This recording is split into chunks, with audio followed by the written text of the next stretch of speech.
famous places on the planet, and one of the most secret. Millions know of its existence, but few know its real purpose. Startled observers tell strange tales of bizarre lights shooting across the night sky, frightening noises erupting from beyond the sound barrier, and even encounters with life forms from beyond the Earth's grasp. From deep within its borders, the government denies this place even exists. But now, a determined team of expert investigators is hell-bent on finding out the truth. What are they hiding? Who are they protecting? And how far are they willing to go to conceal the secrets of Area 51?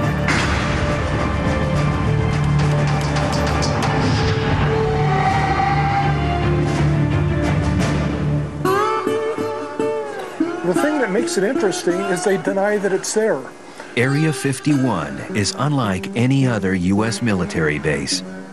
Located deep in the Nevada desert, this top-secret facility is surrounded by a wall of rugged, unforgiving mountains, protected by an impenetrable ring of security that keeps the base beyond the reach of intruders, and critics charge all government oversight. Reports of strange advanced aircraft suggest they may be testing anti-gravity propulsion, a revolutionary aviation system once reserved for science fiction. Chuck Clark may be the world's foremost authority on Area 51. As a professional astronomer and aviation hobbyist, he's always had a fascination with the base, which the U.S. military claims is simply an aircraft test site. In the remote Nevada desert, the tiny town of Rachel is the closest most people get to the high-security base called Area 51. It trades on wild claims of UFOs, but many think the government encourages alien theorists to propagate myths about Area 51 in order to discredit legitimate watchdogs.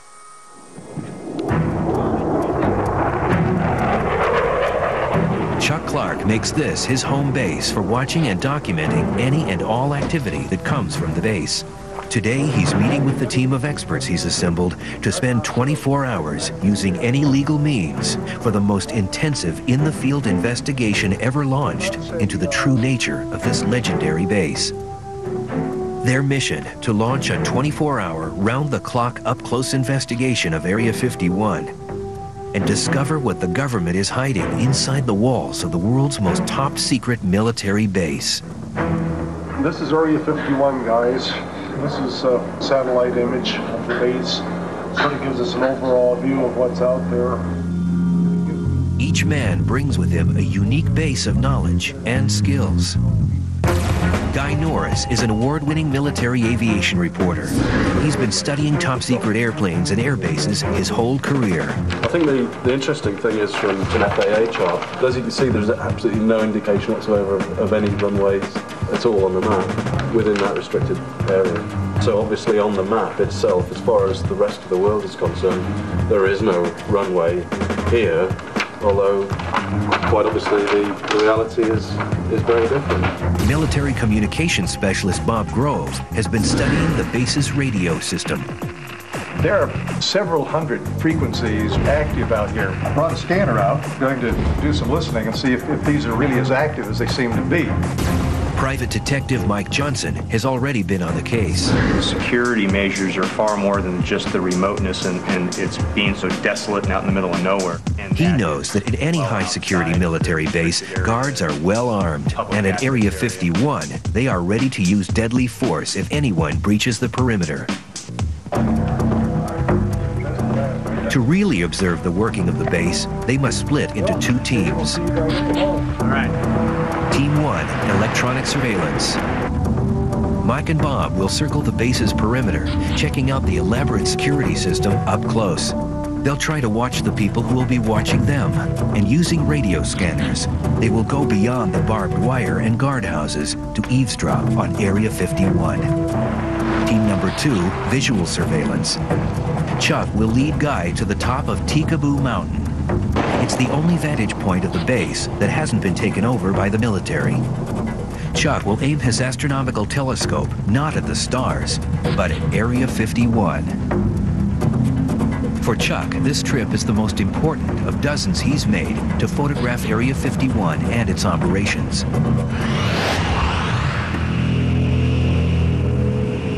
Ten years ago, Chuck retired to tiny Rachel, Nevada, so he could get a closer look at the military's latest airplanes. But the more Chuck peered beyond the walls of Area 51, the more he saw that the base was operating according to its own rules, under separate command, out of view, and above the law. Chuck discovered just how far Area 51 security reaches. One day, Chuck was hiking in the desert when he stumbled on what he thought was debris from a crashed airplane. I bent over to, pick it up, pull it out of the sand to see what it was, and I saw the antenna sticking out of the ground. So I cleaned it off.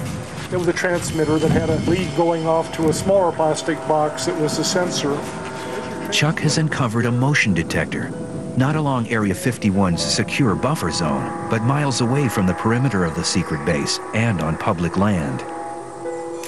To Chuck, the sensors are the latest in a series of covert moves designed to expand Area 51's ability to carefully monitor the movements of innocent civilians. It's a little overkill, in my opinion. They have about a 25-mile buffer zone out here, and it's all terrain like this. It gets rougher as you go. Why they have to put stuff outside the line, and really it escapes me. I found them over in the next valley, as far as 8 miles outside the line and a mile from Highway 375. Determined to expose the military's scheme, Chuck enlists the help of award-winning investigative journalist George Knapp. It took us about half an hour to find the first sensor. 5 minutes after that, we found the second one. So there's your transmitter right there. And we'll come around here. And right here will be the time delay unit. And you'll see it's clearly marked U.S. government property. In all, the two men discover over a dozen sensors, all set up to transmit information back to Area 51. Retired astronomer and desert rat Chuck Clark keeps an eye on the top-secret base known as Area 51. When George Knapp's story hits the air, Chuck is on the move. Chuck has discovered a way to breach the barbed wire and penetrate the ring of security to get inside Area 51 without getting arrested.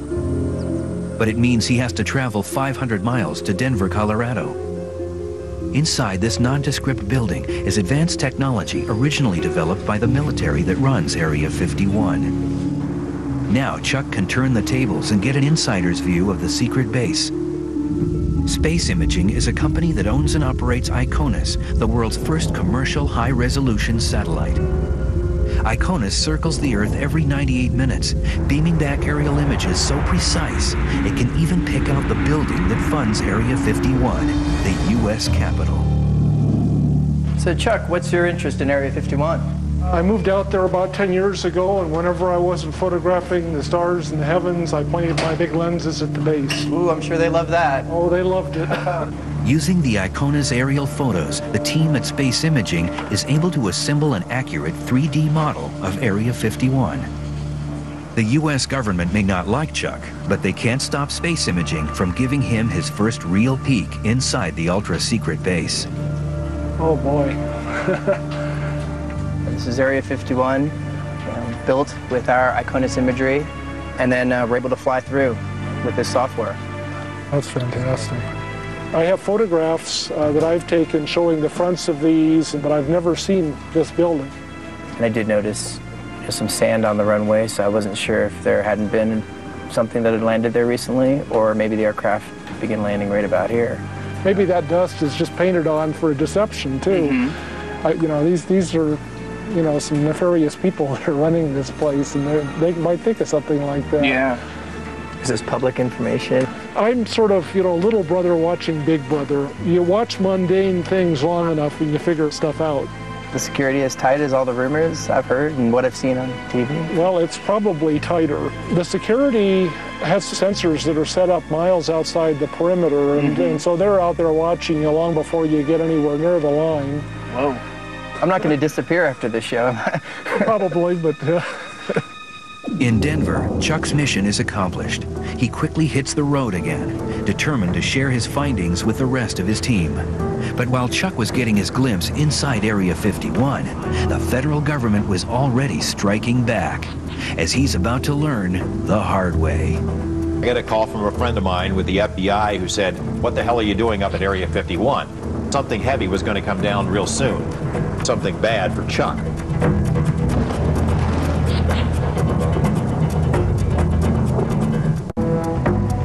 In the remote Nevada desert, Area 51 is a secret military test site. It sits protected from prying eyes by a 25-mile buffer zone, mountains, and an inhospitable terrain. 2 teams of investigators are on a stakeout, documenting everything they see and hear. If all goes as planned and base security doesn't interfere, they'll reconnoiter 24 hours later. Team leader Chuck Clark and military aviation expert Guy Norris will set up camp on a mountaintop, armed with a telescope and camera. We seem to be completely in the middle of nowhere, so... We're 22 miles into the backcountry here. This is the easy part. They still face a 2-hour climb up the sheer face of Tikaboo Peak. Wow, so that's how high then? That's around just a few feet below 8,000. We're roughly at 7,000 right here. So we're really on our own out here, aren't we? Yeah, you're on your own. You could be in a whole bunch of trouble up here if you broke a leg or something. Chuck Clark knows what trouble is. Since George Knapp's broadcast of Chuck's discovery that Area 51 security was hiding motion detectors outside its legal perimeter, the Men in Black decided to teach Chuck a lesson. While Chuck was immersed in space imaging's model of Area 51, the feds were swooping down on his desert home. FBI agents have confirmed that a search warrant was served last night on the home of a self-described military watchdog in the tiny town of Rachel, near the mysterious Area 51 military base. It's an exclusive story you will only see here. We've learned this action was initiated by the Joint Terrorism Task Force. The search warrant remains sealed, and the FBI won't say what was seized from the home of Rachel resident Chuck Clark. Well, I was just driving over to Dave's house, and I noticed that there was a whole bunch of guys standing around over at Chuck's. Bill Whiffen lives down the road from Chuck Clark and knew he was out of town. At first, he thought Chuck was being robbed, so he grabbed his camera and started snapping. The men and women you see are members of the Joint Terrorism Task Force. There was about 10 cars and a lot more than 10 people there. I recognized the badges and I saw the FBI on the jacket. I got pictures of them making boxes, going in and out, and I got one of the hard drives coming out. As Chuck returns to Rachel and his home, he has no idea what has happened. Let's see. Oh, that's weird. For Chuck, his work, his privacy, his security are all suddenly gone. He finds the warrant and an invoice of confiscated items waiting on the dining room table. It's district court search warrant, and they've got their card. And I guess that's an inventory. Let's see here. U.S. District Court search warrant. Ooh, Nevada Joint Terrorism Task Force. That's impressive. Every inch of Chuck's place has been thoroughly searched. Basically, they took a whole list of stuff. Scanners, radios. They took 6 floppy disks, 15 CDs, Area 51 photos, film negatives. 2 photo albums. They took the monitor. I don't know why the hell they take a monitor. Well, what information is in a monitor? The phone. Word spreads quickly. Calls come from friends and neighbors. Hello? Oh, I understand some feds visited my place while I was gone. No, I haven't been disappeared yet. That'll be tonight. I'm doing things I know they don't want me to do, but I'm not doing anything illegal. You know, I think they resent the fact that we were starting to publicize their sensors on public land. Now, the message they're trying to send to him was knock it off.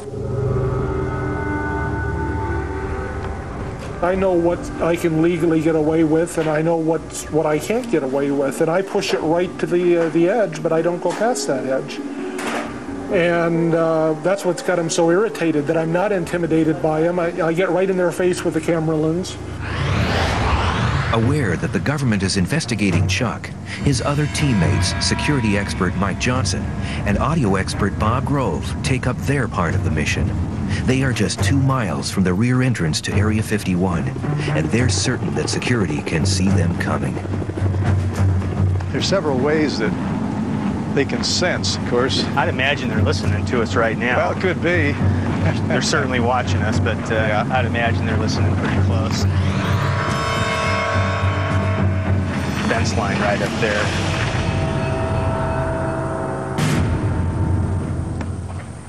They decide to walk the fence line, keeping their eye on the guardhouse. Let's see what we've got down here. There's some type of sensing unit on that fence right there, that white box. Could be, could be. Take a look and see what that is. Security is well aware of them. That's far enough from me. Yeah, let's check the other side of the road, see if there's anything there. From 100 yards away, they get their first glimpse of the private security force contracted to guard Area 51. Known to insiders as the Camo Dudes, so called because of their desert camouflage uniforms. Bob and Mike want a closer look, but they know one step over the line would put their mission in jeopardy. This is not the time to test the boundaries. I don't want to end up in jail. Yeah. Mike and Bob make a quick strategic retreat.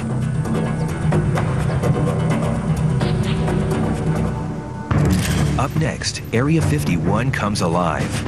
Unbelievable. And we go inside Area 51 with Mr. X. Absolute power is true. Corrupts absolutely.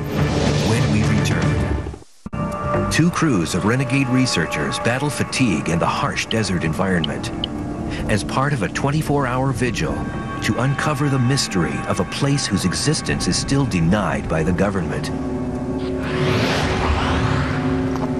I should have been in training for this. Well, Back on the mountain, Chuck and Guy make their way up the dangerous path to the summit of Tikaboo Peak, carrying a 50-pound telescope and gear for the cold night ahead. the first half mile here up to the first ridge is killer. It's steep and loose.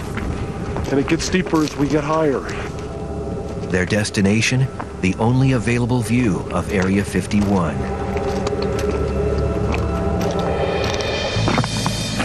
Well, here we are up top. Wow. That is so spectacular, isn't it? So what do you think? Is it worth the climb? Yeah, I mean, I'm finding it difficult to describe to you, actually, what it's like. I think the weird thing is that although we're here on planet Earth, you feel like you're on the edge of another world out there. Looking out across the desert through the heat haze, there is another world, one the government has tried to hide from prying eyes. It's Area 51. Yeah, I can see some buildings glinting sort of thing in the sun, and I can make out one of the runways. Unbelievable. I can't believe I'm actually seeing it. It's unbelievable. After all this time, it's incredible. It's not really a myth. Yeah, it really exists.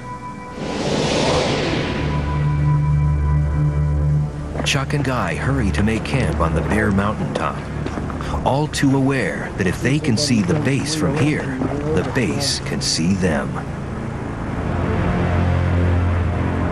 They're 26 miles away and must rely on Chuck's telescope and telephoto camera to let them spy on and document any activity at Area 51.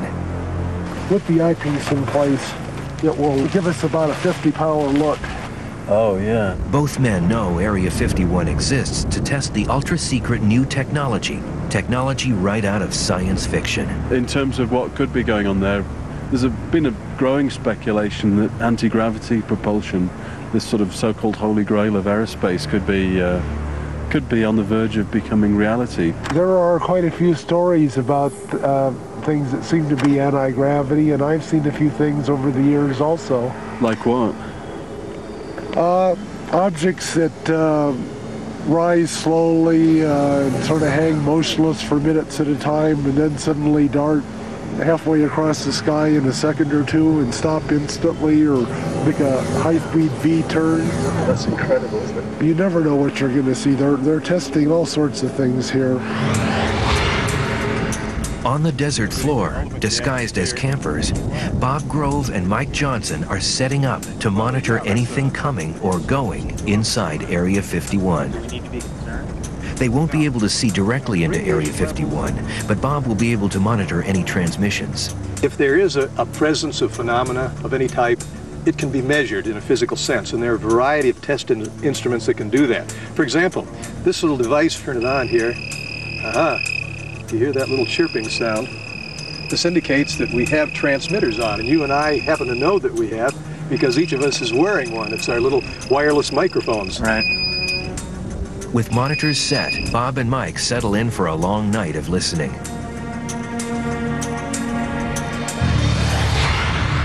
At the top of Tikaboo Peak, team leader Chuck Clark and aviation reporter Guy Norris move the telescope into final position. When something happens, if something happens, they'll only have seconds to react. It's a moonless night tonight, right? So that's better for the chances, the potential chances of something happening. It increases the potential chances. They don't want a chance silhouetting against the moon, so the less moon there is in a night, the more likely they are to test. It's almost 2 a.m. Electronics specialist Bob Grove and security expert Mike Johnson are encamped just outside the base's border. Here, and if the signal comes on, it will make us... Bob's high-tech radio equipment will monitor any ground or air activity at Area 51. Stay on there. And if I want to monitor that, we're particularly interested in looking for signals that pop up in this frequency range, because this is a federal government range. One is in the 160 megahertz to 170 megahertz range. And then we go a little bit higher, where military aircraft in the 225 to 400 megahertz range. What they hear is the actual sound of Area 51. 6-5 on Fox 4. Bob adjusts the frequency. What's that chatter that we're hearing there on the radio? That's security. Okay. Talking about us? Could be. Mike and Bob suspect they're being monitored by Area 51 security. They will ride out the night waiting to see if they'll be hassled by the legendary security team.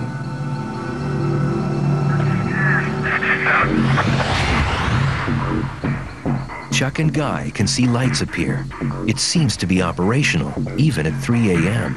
In the years that I've been here, almost 10 years I've been here now, it's expanded quite a bit, probably doubled in size just in the last 10 years. Tonight, on the mountain peak and on the desert floor, the air has been strangely silent. Then, the steady static is interrupted.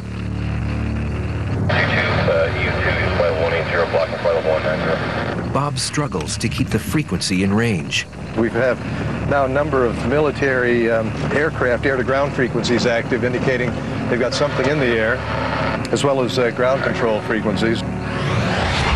That something is moving at an incredible speed, straight toward Guy and Chuck. We've just got a really bright light in the sky directly overhead the site. Did you see that? Oh boy.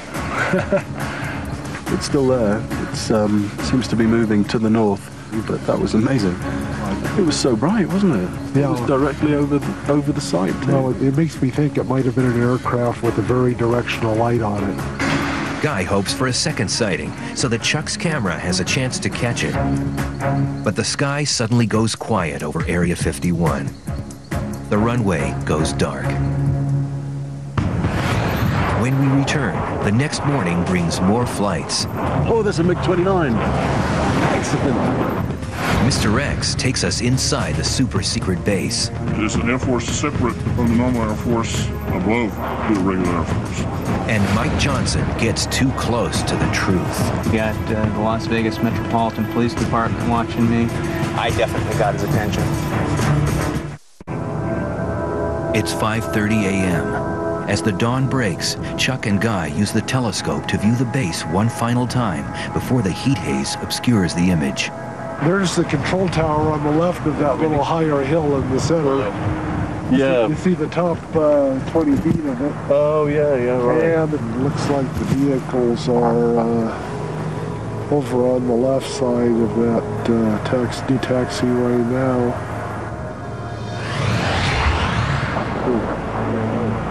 For Mike and Bob on the desert below, Here it comes. 15,000 feet above their heads, Area 51 comes alive. Guy hears it too. Sounded like there was something in the air over there, Chuck. It could be a B-2 bomber. They practice refueling around dawn and then stay in the airspace for a couple hours out here. Guy can't believe his luck. The B-2 is not alone, and it has some surprising company. Oh, there's a MiG-29. Excellent. He's turning that way. Although America is no longer in a Cold War with the Soviets, for some strange reason, it's still fighting their aircraft here at Area 51.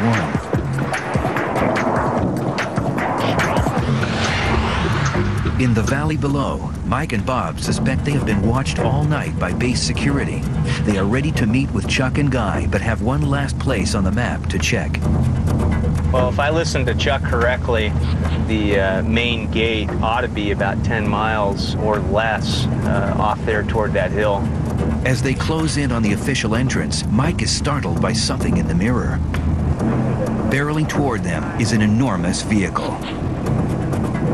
With its windows painted black to protect or hide its passengers, it speeds toward a day's work at the top secret base. Holy smokes. The bus doesn't even slow down. I think the bus is doing a little more than 45, maybe 145. He was hustling. He was. To prepare for this 24-hour vigil, Mike Johnson spent weeks on the strangest stakeout of his career. His target? An Area 51 employee who will talk for the first time about life on the base. It's mind-boggling from my perspective as an investigator how well maintained the secrecy of this facility is. The first step, how many people work there, and how do they get to the remote desert base? Area 51 is located 140 desolate miles north of Las Vegas. For years, it's been whispered that a secret airline shuttles hundreds of Area 51 employees every weekday from their homes near Las Vegas to their classified jobs on the base. The name? Janet Air. Legend has it that JANET stands for just another non-existent terminal. Whatever it's called, there's no doubt now that the airline is real. Over here is the McCarran International Airport, and the Janet Terminal is on the west edge of the airport property. This secret site is just a few blocks from the Las Vegas Strip. The only indication of where you're at all is the signs that say warning, secure facility, or no trespassing. There are no overt indications of what this facility is. It's what we refer to as hiding in plain sight. During his stakeout, the first thing he notices is something that Janet airplanes don't have. There is no identifying markings on those aircraft with the exception of the tail number. All aircraft have a tail number with the exception of military aircraft, which would indicate to me that they are privately held aircraft. Using his investigative skills to run down the tail number, Mike knows these planes are owned by EG&G, a huge government contractor. One of the Janet flights just loaded up, moved out onto the tarmac, and should be taking off here any second. They typically don't leave them in the holding pattern too terribly long. They get them out onto the active runway and get them out of here pretty lickety split.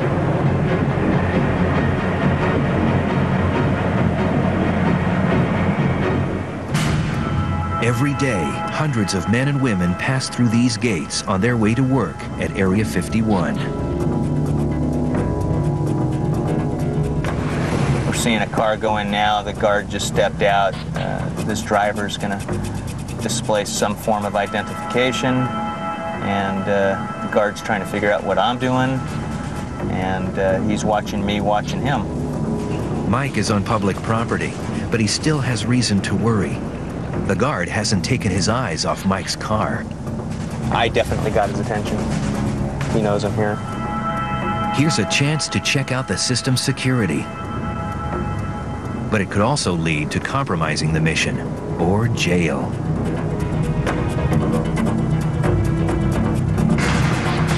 Here's the white security pickup truck. Got Janet Terminal Security watching me. I've got the Las Vegas Metropolitan Police Department watching me. And I'll be stunned if a marked or an unmarked unit doesn't come up and try and ID me here in a second. The net gets tighter on the ground and in the air. Here's a helicopter overhead. The best way to continue the investigation is to get away fast and come back when things cool down. Coming up next, the 24 hours are almost over. No trespassing beyond this point. Photography of this area is prohibited. Mike Johnson is hot on the trail of an Area 51 vet. The lives were put at risk just to keep the nature of this place secret. Time is running out, but Mike and Bob know they're close. I see orange markers on the hillside there, and that's what Chuck said delineated their boundary. When there's some type of unit sitting up there, and here's the boundary right here. Yeah, there we are. This is as far as I want to drive. This humble stretch of road is one of the most secure spots on the planet.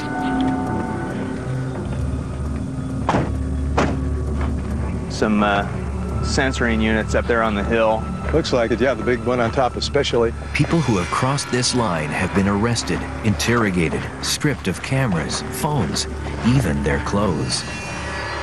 No trespassing beyond this point. Photography of this area is prohibited. Well, I think this is probably about it. This is as far as I'm willing to go. Yeah. Of the hundreds of people who work at Area 51, why have none of them come forward with information? What kind of threat does the government hold over their heads? Mike's investigation has led to uncovering the addresses and backgrounds of people who park their cars in a secure Las Vegas air terminal and fly to the super-secret base. Now it's time for him to take the next step and reach out. An unmarked black SUV pulls out of the gate. This could be the opportunity of a lifetime. I spent a couple days out here, and I watched the activity. I was able to do some research and find out the owner of the vehicle is an employee at the test site.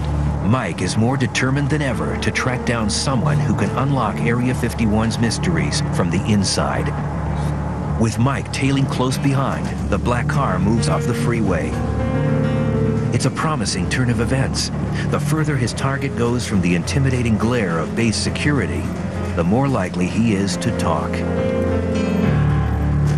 I don't have a clue what leverage the contractor or the government uses, but man, they must sign their life away.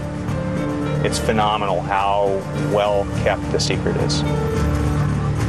Rush hour traffic slows the chase down, and for a moment, Mike loses sight of his target. The car I'm following is at least a quarter mile ahead of me right now.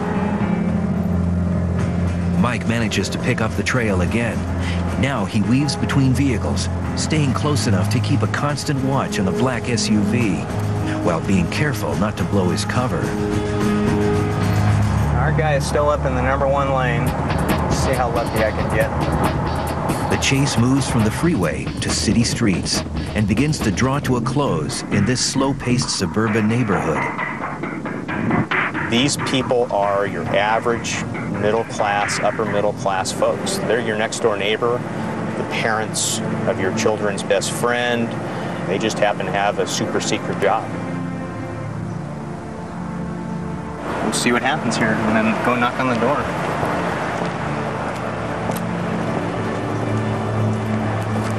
Do the answers to Mike's questions lie behind this door? What secrets will his hard work reveal?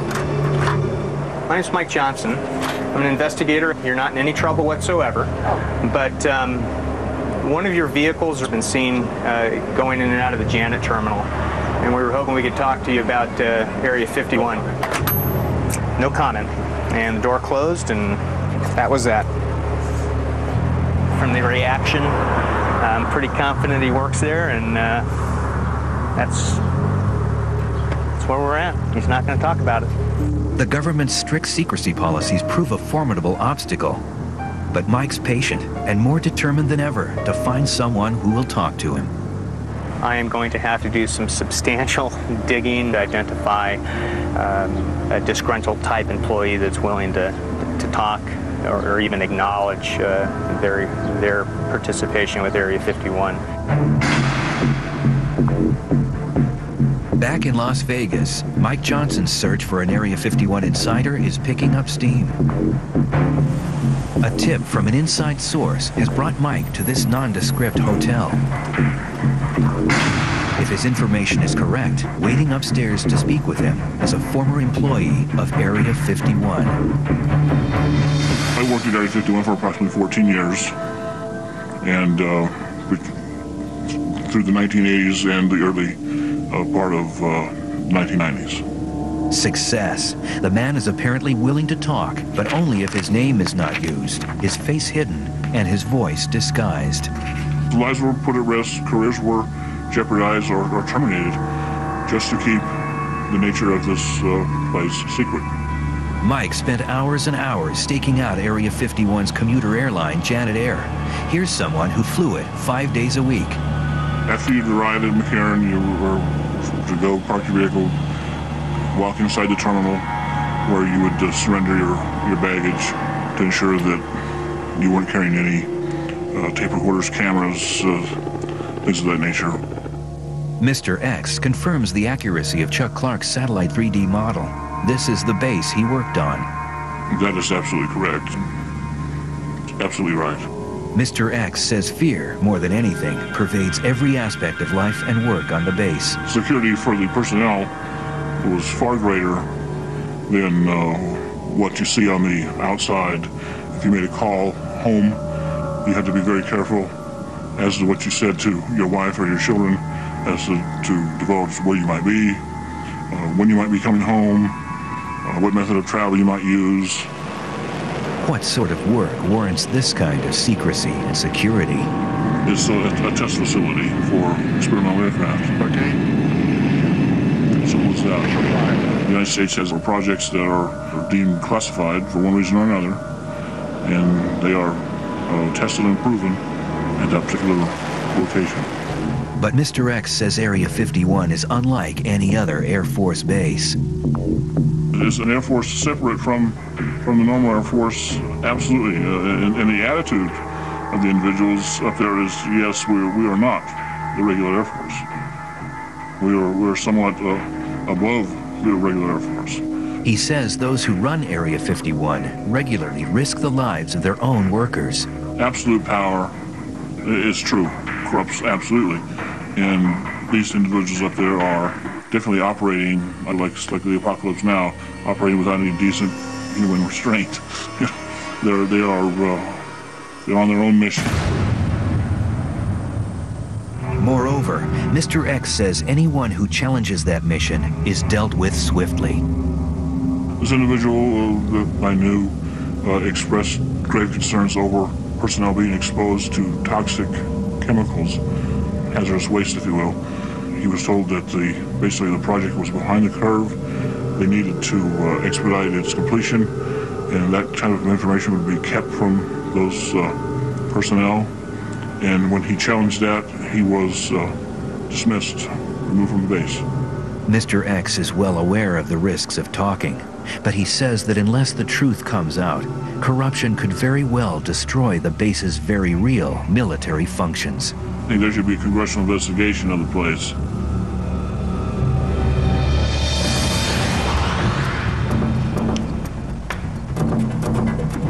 Chuck and Guy, hungry, tired, and facing a tricky climb down a steep slope. They can't be sure that they've eluded base security until they're safely back at their rendezvous point. Sitting on a rise with a perfect view of Mike and Bob is a member of the Area 51 security force known as the Camo Dudes. They're not military, but a private police force assigned to keep everyone away from Area 51. Here's the deal. We are his excitement. There's a real live person in there really watching us, listening to us right now. He's probably laughing at me, talking about him.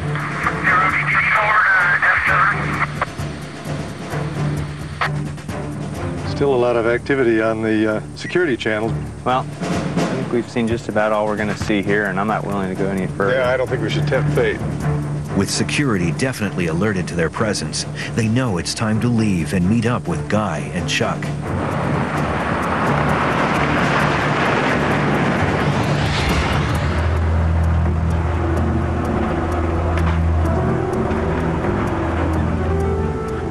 Hey guys. You guys as tired as we feel?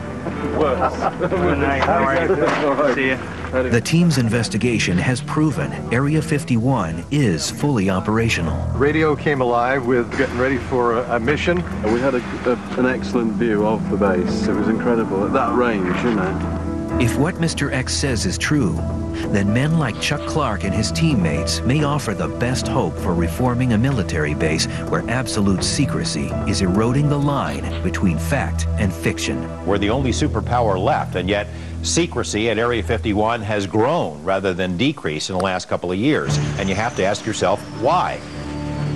Why does the military cloak Area 51 in such a thick veil of secrecy? Is it to protect national security? Or does it merely provide cover for more nefarious activities? Either way, the government's not talking.